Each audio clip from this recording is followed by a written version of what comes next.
Hello, everybody. Welcome back to the podcast. This week, we wanted to talk all about managing your finances, money, spending, anything to do with kind of financial anxiety in this kind of holiday season or the budgeting for the holiday season. And I think this is a big topic because we go suddenly from like summertime where you feel pressure to spend because it's summer to suddenly being shoved inside, especially if you're in the UK. It's like you have to spend money if you're outside because I think going for a walk, especially if you work a 9 to 5 and your socializing is limited to the weekend or evenings, it's dark. And it's not, yeah, all the time. And it's like, okay, well, if you want to do something slightly cute, maybe make a thing of anything festive going on, going to the markets or anything like that, you have to spend money. And then add on top of that gifts and like if you celebrate Christmas, celebrating Christmas and the travel involved with that. And then just generally businesses and the economy always adding that little festive Christmas price hike, which I think is definitely a thing. Like, I don't know if Black Friday counts as like holiday spending. And I know Black Friday is just finished, but I was doing an analysis. So I added all these things to my Amazon basket to just see. I just wanted to check what's going to happen to these things on Black Friday weekend and Cyber Monday. Nothing happened. They literally, like, you know that thing everyone talks about where the price goes up and it's like the original price goes up and then the marked down price is the original price that you're going to pay anyway. Yeah, and there's this website you can use. I can't remember specifically what it's called. It's got a funny name that you can check where products, like where Amazon does this to products. And I never normally check that website because I don't really, like, I've always known that Amazon do this on Black Friday or during like Prime Day and things like that. But it was just so interesting to see that like the pressure to spend it's just on a crazy high from October to December. And then from January onwards, you're kind of like, there's a whole different set of issues that maybe encourage you to spend more in line with, like 2025 and productivity and all this kind of stuff. But I wanted to talk about how we could like manage this, just heading into Christmas, having time off work, being potentially having to like travel to meet family or friends and having get-togethers and all the Christmas dues. You can feel like you're just kind of breathing out and like losing your bank account at the same time. So I wanted to talk about if you have any tactics, Farah, because when I had my full-time job, my tactic was very much I set myself a limit of what I wanted to spend on, like, for example, gifts, and especially with work nights out or work Christmas dues, I had a very strict limit of like what I was willing to spend. And if I reached that limit, I simply would not leave my house. but I was quite happy to do that. Like, I was in a position where doing that was manageable, easy, and I didn't feel too much FOMO, and I wasn't almost like socially punished for doing that as well. But I don't know if you did the same, because we had similar working situations in terms of like being in regional offices and maybe not being as involved with, the festive stuff and like getting together and stuff like that. But can you compare the pressure of spending out and within corporate? Yeah, I was actually going to say I definitely felt it way more when I was in corporate because of everything that goes on within the office when that time hits. And it's all anyone can talk about. Everyone's always excited for the Christmas party and what they're wearing. And then that means you have to get a new outfit. And that means you have to like just spend more on travel or like get into different places. Or even when it comes down to like Secret Santa stuff, or you kind of feel obliged to get involved in things that are just purely because of that time of year, but it's because everyone's doing it, and then it is that element of FOMO, and it's like you don't want to be the Grinch of the office, and you don't want to be the person that's like bringing the, I don't know, the Christmas spirit down, so you just kind of go along with it. But it was definitely more of a thing for me to like think about back then, because even when it came to stuff like the Secret Santa, for example, like that is money that you're putting towards a present. And a lot of the time, well, in my experience, like I didn't know the whole office. I didn't know everyone that was involved in these things. So you would end up gifting a stranger.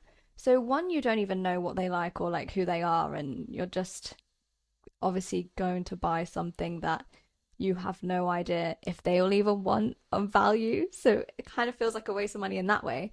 But then also it's also something that you feel obliged to like be a part of anyway, unless you're in a team where you're really close knit with everyone and you work really closely with everyone all the time, which is very uncommon, I think, in corporate because everyone's always on different projects. And I guess maybe in the line of work that I was in, it was very varied all the time, like who you'd work with.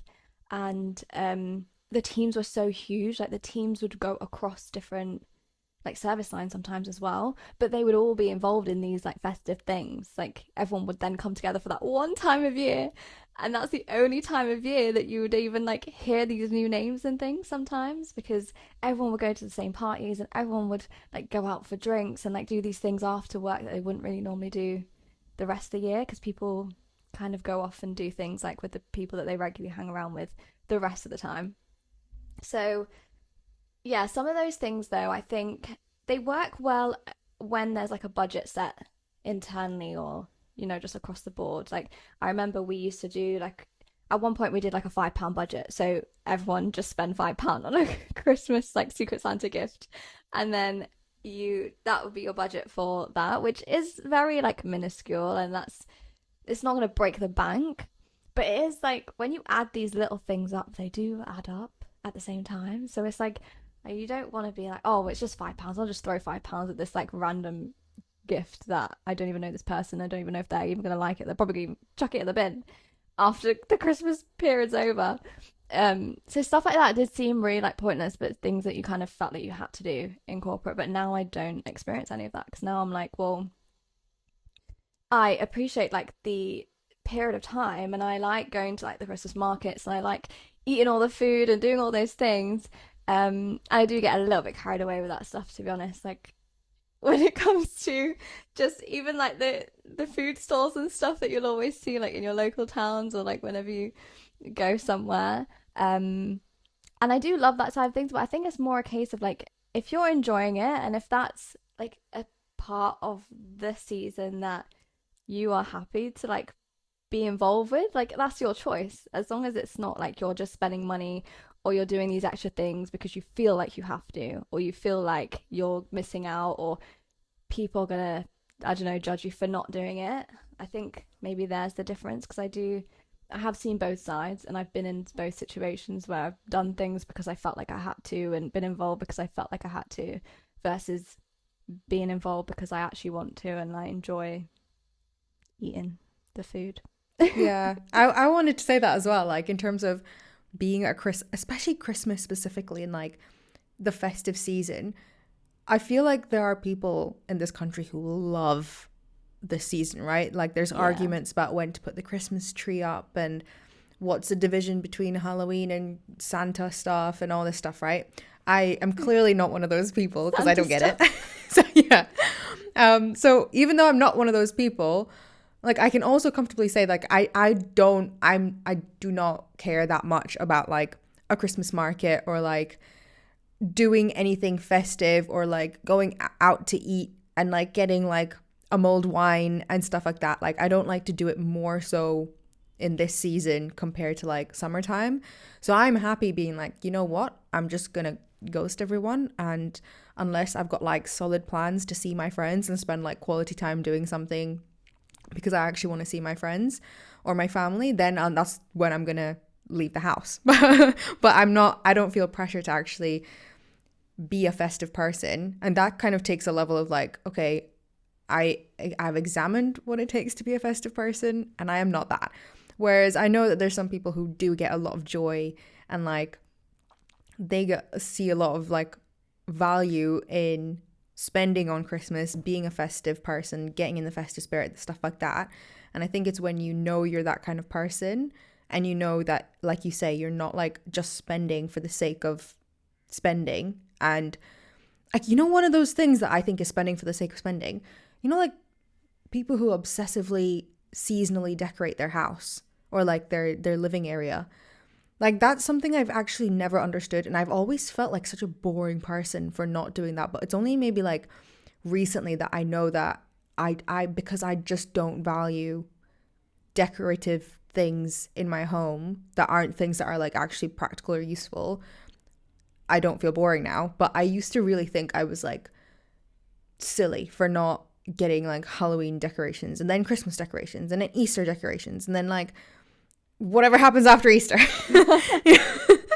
Summer decorations. Yes, summer decorations. Like I always felt so silly for not doing that. And like there's so much pressure to do that because sometimes I go into Sainsbury's or sometimes I do my food shop and like the homeware always revolves around the season, right? And I look at the stuff and just be like, last week this whole aisle was full Halloween gear. And now it's like full Christmas gear. And you probably have the same people buying all that stuff and then just like replacing it. Switching it over. Have you ever decorated? Have I just dissed you this whole time? Okay.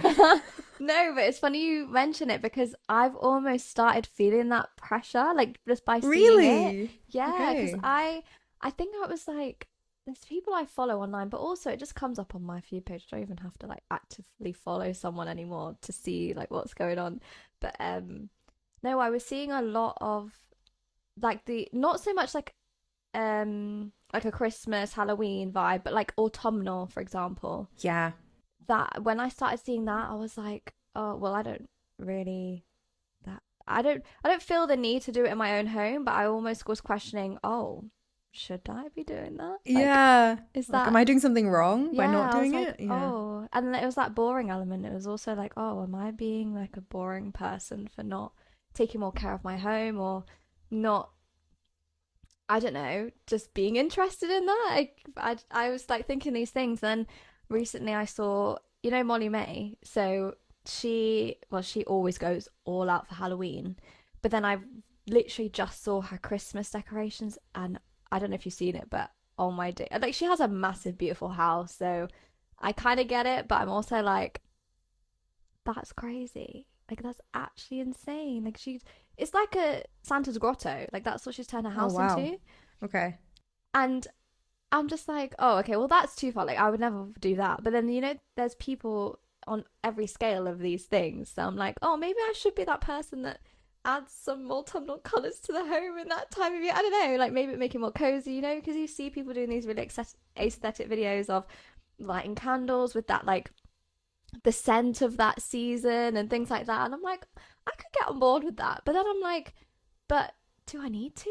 Like, why am I feeling like I should? I don't know. So that's why I thought it was funny that you mentioned that because I was actually having those like same thoughts of being a little bit influenced to do those things. But I don't know if it's a super negative or positive thing, to be honest. I just think it's an interest-based thing. But because it's pushing your faces, like you said, so much so in these like homeware shops and, you know, like all the seasonal stuff is turned around so quickly and always so much in your face that you feel like it's a bit overwhelming and you just think, oh, it's that time of year and I should be really immersed in all of this. But when you feel that detachment and you don't really care that much, you almost feel like, oh, should I be caring a little bit more about all of this?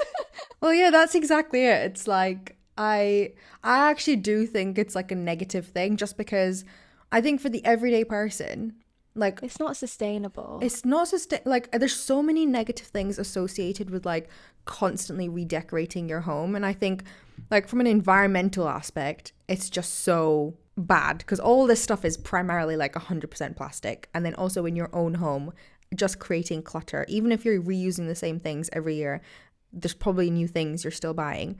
Then the financial impact is just so annoying because for the regular everyday person, that's money that you just like you're just pressured to spend and waste for the sake of seeming like everybody else and like partaking in this like in this seasonal thing and being influenced to do so. And then like the negative emotions like FOMO and feeling like you're not as interesting as someone else and like that you should be spending your money on it but you're not. Like what are you spending your money on then? I think those things are just so overwhelming and like unnecessary. And it's only when you get like for example, I'm now at the stage where I'm so happy to not buy all that stuff because I know that I am going to spend my money nicely on like the things I want to spend on. So I know that all the money I could have spent on like cosifying or autumnifying my home is going on like experiences and like a long trip next year, and potentially even like upgrading your life in a way where you're happy, like things are more convenient for you or things are easier for you, basically like being clear on your values, which I feel like I always talk about. But being clear on your values helps you feel less worse about not then spending on like redecorating and stuff. But what do you have you ever spent money on like gifts, and like how do you manage the gift giving part of this season?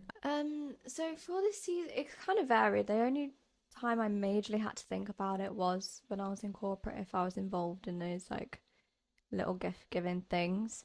Um, but now the way I look at gift giving in general is, again, it's one of those weird things because like you see so much online of like people then showing like this is what I got for Christmas, or like, you know, they'll do massive Oh my hauls god, of, yeah. and I they'll remember like, the YouTube videos. yeah, but they'll pull out like the most insanely expensive things one after the other, and it almost becomes a bit of a competition of like who's got the best Christmas gifts, or like whose family's the wealthiest, because you have to be wealthy to have that many like designer items under your Christmas tree. Um, but I think it's a bit like varied in my head. I almost feel like if you value that time of the year that much, then it will mean more to you to like have that moment with your family or your friends to be gifting them at that time. But like I am more focused on like birthdays or like other times that you can gift people in the year, not necessarily like at this time.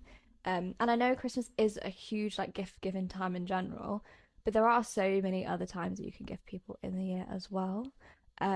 So again, I feel like it's one of those things to not feel pressured to just randomly gift for the sake of the fact that everyone else is doing it at this specific time of the year. Yeah. Because then I get it when there's certain people that are very, like you said, passionate about this time of year, and it's like a part of their like value system that they have all these things that they do and their traditions and part of their culture to do all these like certain things in the festive period, which is fine. But I think like a lot of people actually don't feel like that, but we forget that it's normal to also not feel like that just because it's so normalized to be really immersed in it all.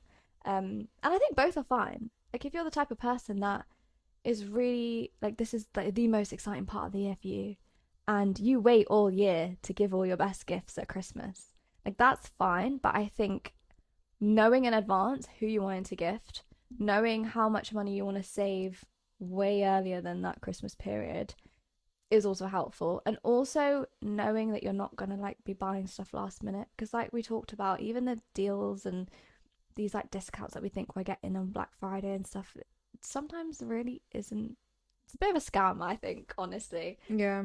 So I feel like you're much better off planning way further in advance for like these times of years. If you already know that you're the kind of person that is going to be doing that at the end of the year, and you're going to be putting a lot of money towards it, and you have a lot of people in your life that you're going to be exchanging gifts, and that's going to be an expectation on both sides, and you're happy to be involved in that, then I would definitely say the earlier you start to like budget and prioritize that, the better.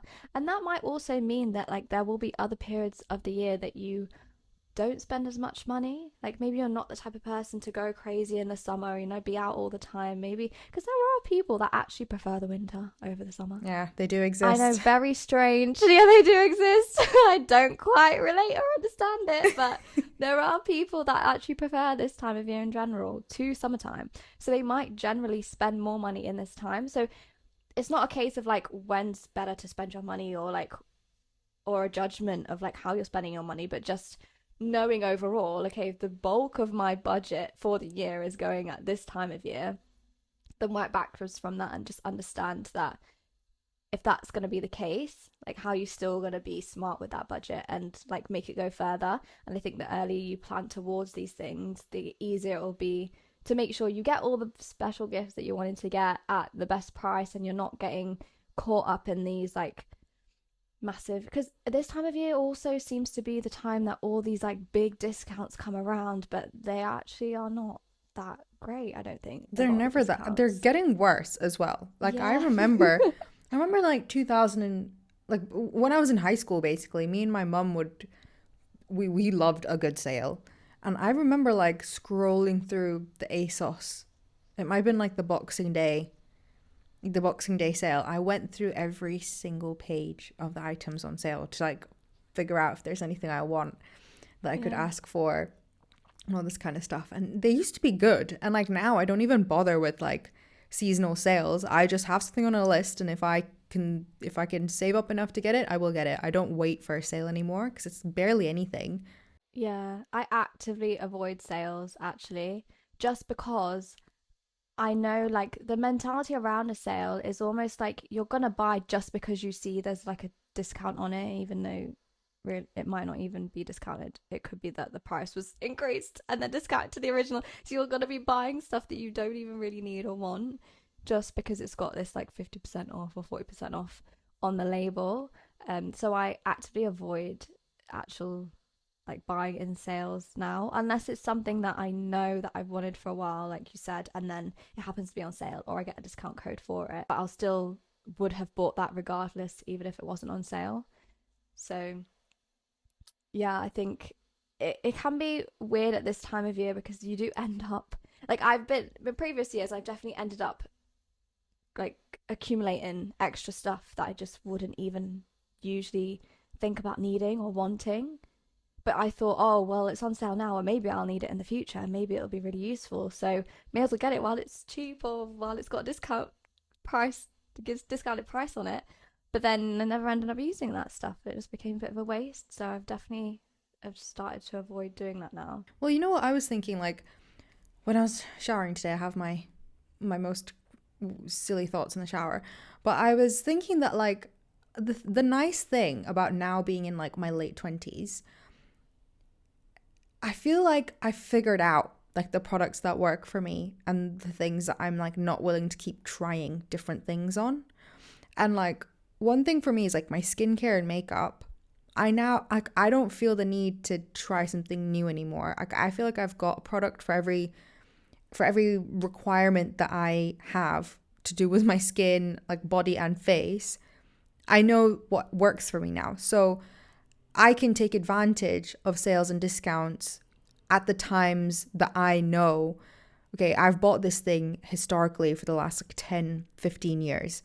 I've bought it at this price. I know if I look at something, okay, I'm getting a bargain for that. And also, whether it's a bargain or not, I'm going to use it. So there's always like a really low cost per use for like most of my items. And you can do that thing where like you can like take advantage of buying things in advance and like you know you will use it. Whereas I did that before where like I would see something just because it was on sale and maybe it was skincare related. I'd buy it thinking, oh, well, it's cheap and I can try it in the future. But actually, I was just adding way more products to the mix that I didn't really need to add.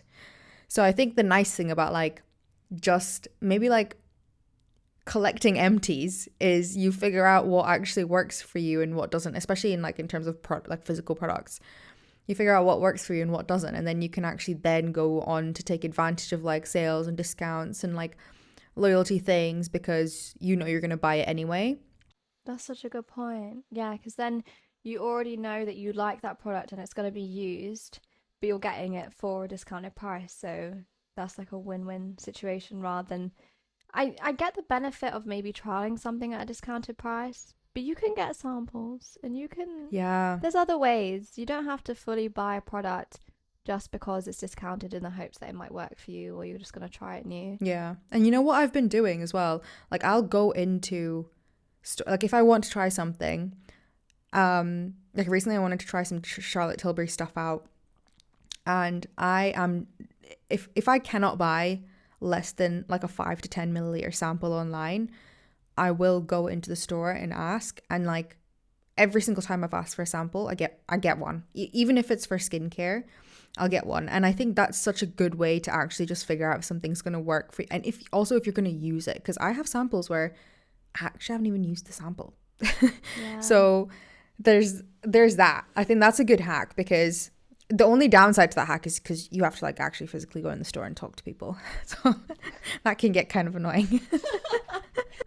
You have to go outside. But to be honest, you end up like if you end up shopping in sales and stuff, a lot of the time you're probably going to be outside shopping anyway. Because it can work both ways. Like you can see sales and stuff online, but you can also go in store and see that there's like 3 for 2 offers on some random product that you've never even heard of before, or you will see things that maybe you've thought about like trying before, but then if it has a bit of a discount, you might be inclined to get the full size bottle, not even knowing whether you actually want it or need it. So I feel like, yeah, I didn't know that you could ask for samples, so that's interesting because I would be more inclined to try and do that. You should definitely, because they'll put it in like little tubs and label it and give it to you, and like it's not like an official like, you know how you can get those little sachets, especially for skincare, like you rip open. So I've had those before, but then I've also like they've just like squirted like 10 things into a like resealable tub, like steel thing, and given it, and actually quite like reusing those for the airport. Yeah, travel size makeup stuff.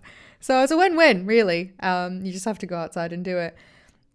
I think what I really like to do, just to go back to gifting, I want to talk about this life hack that I do as well, because I do the same as you in terms of like I don't really do Christmas gifts at all, but that's kind of like a cultural religious thing as well. Like Christmas is more of a, because the entire country's off and has less work, okay, that's when we can all get together usually.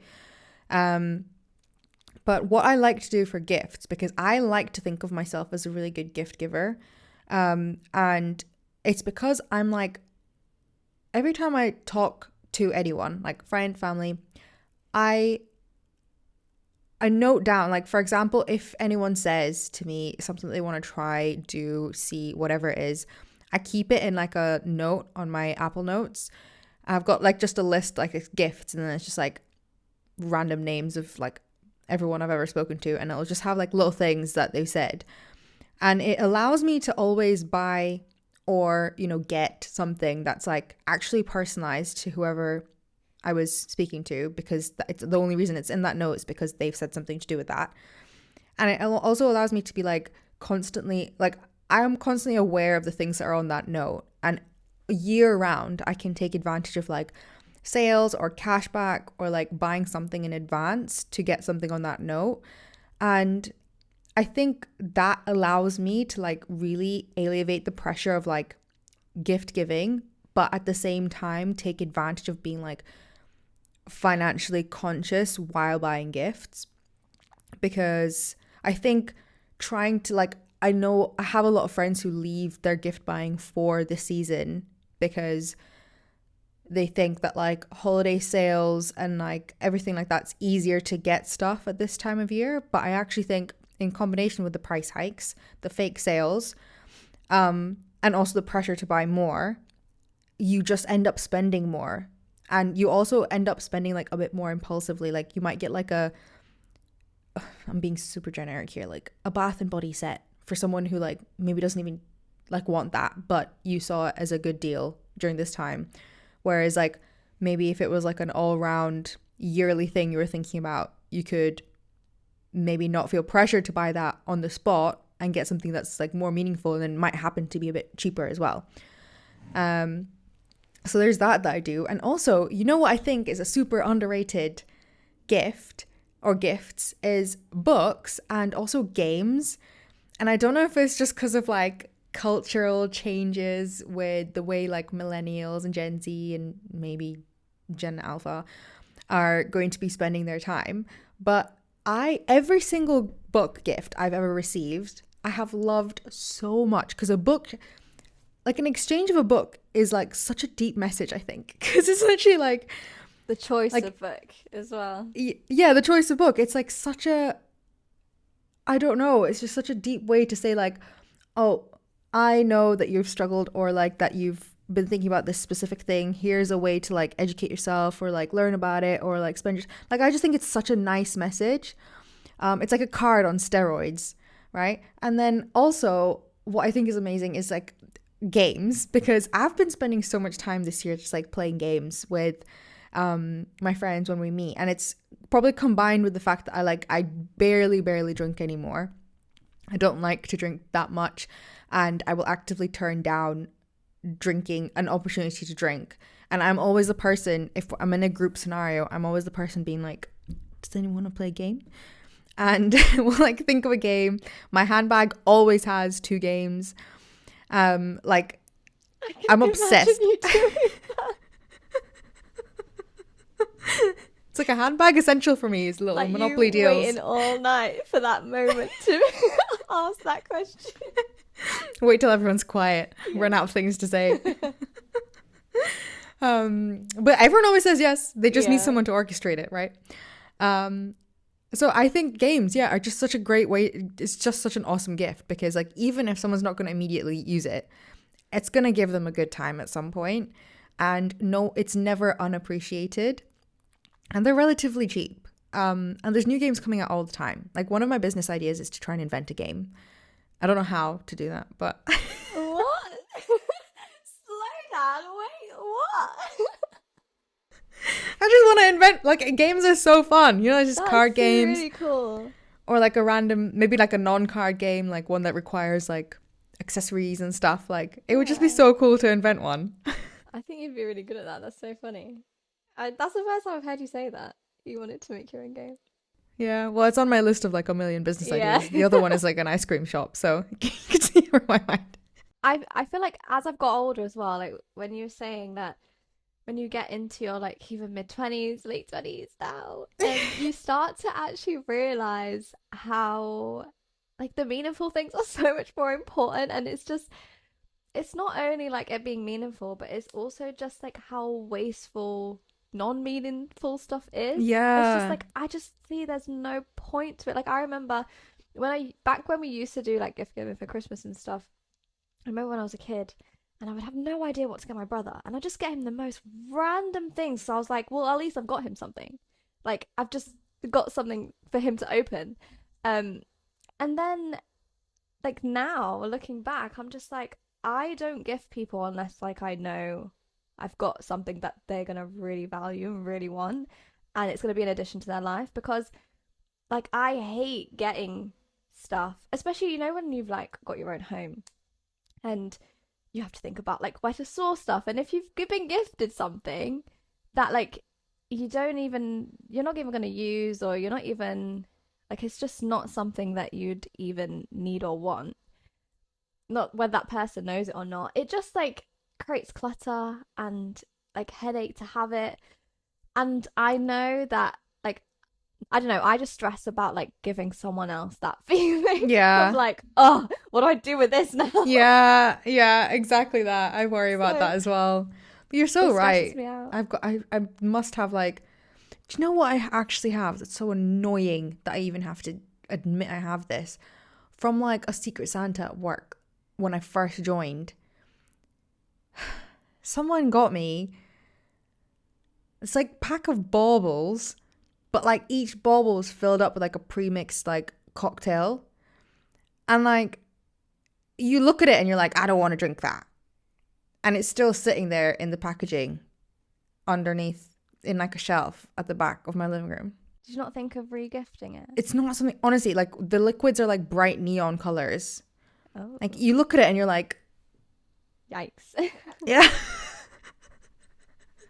But I honestly, I don't know why I've not thrown it out yet. It's because I'm like due a big declutter. But I've looked at that before and been like, what? Like what? Why is this a sellable gift? Yeah, like, some things are so annoying to receive. That a lot of that's what I mean. Like when it comes to like Secret Santas or like gifts that you just get from people that don't even know you. It's just like, I'd rather not be a part of this, because I don't want the gift. Like, I get that it's just like a fun, harmless thing, but it's also so incredibly pointless. Like, I'm sure we could find something else we could do with our time and money, rather than me hunting down a random mug with Merry Christmas on it. Yeah. To gift someone that I've never met before. Like, yeah, literally. I think apart from me, because I personally think I have given the really good Secret Santas at work. And to be fair, I actually, you know what's crazy is the one that I gave, like I didn't even know the girl and I was so stressed about it because I was like, Oh. how am I meant to gift this person something? And I ended up getting her something really nice. Well, I liked it, so I was like, well, I hope she likes it too. Yeah. And actually seeing her face when she opened it, when we all like exchanged gifts, it's so nice, like seeing someone open a gift that they're like happy with. And I saw that and I was like, oh, okay, this is a really good feeling because I didn't even know you, but you're really happy with the gift you got. So I was happy for her. So I like that part of gift giving, like when you get to see people's reactions and when they're like actually happy with the gift. But sometimes I just feel like these situations are like really unnecessary. Like I got gifted a bar of soap for my Secret Santa gift, and I think this is why I'm so against it because I'm just like so fuming. I'm like, I actually thought, like, of this non-existent, like this person I didn't know. I actually thought, like, what would they maybe like? And this person didn't know me because a lot of people in that team at that time really didn't know each other. Um, and yeah, that was their choice. And I was just like, well, you are the type of person that just shouldn't be involved in these things because you clearly. I really hope they're not listening to this podcast. I hope they are. Quit while you're ahead. No, hopefully they've learned that that is just so stupid. Oh, for years they've just been getting bars of soap thinking, oh, they're going to clean themselves. Oh, this is great. Yeah, to be fair, it was a £5 budget, so there's not really much you could do with that. But I literally I got two gifts for £5 and they were like really nice. That's good. But this person's like ended up really liking Christmas, so it was like a great gift for Oh, them. such an easy buy. Yeah, so maybe I got lucky because maybe I was a bit more hard to please. But a bar of soap, come on now. You know what I Come think? on. A really great Secret Santa is just literally just getting someone like vouchers for coffee at their favorite coffee shop or a coffee. Like I actually said a couple years back, I was like to my team, like instead of spending £5 on a random thing for me, why don't you just buy me a coffee and a cookie today? And that would be great. You know, like that's something that That's so everyone true. gets at work, but we don't really think about that often enough. So I hope that was somewhat useful. We've got some tips there for some corporate leadership if anyone's running a Secret Santa anytime soon or is buying soap. Stop. Just don't do it. Just don't do it. But yeah, I hope you enjoyed this episode. I hope this relieved some of your anxiety. No, if you feel the anxiety of this season, like the financial anxiety, it's not that big a deal, and you can just like you're not missing out on anything. But if you enjoyed this episode, please leave us a comment if you're watching on YouTube and a like and subscribe. And if you're listening on Spotify or Apple, rate the show pretty please and give us a follow as well. And we'll catch you next week. Bye. Bye.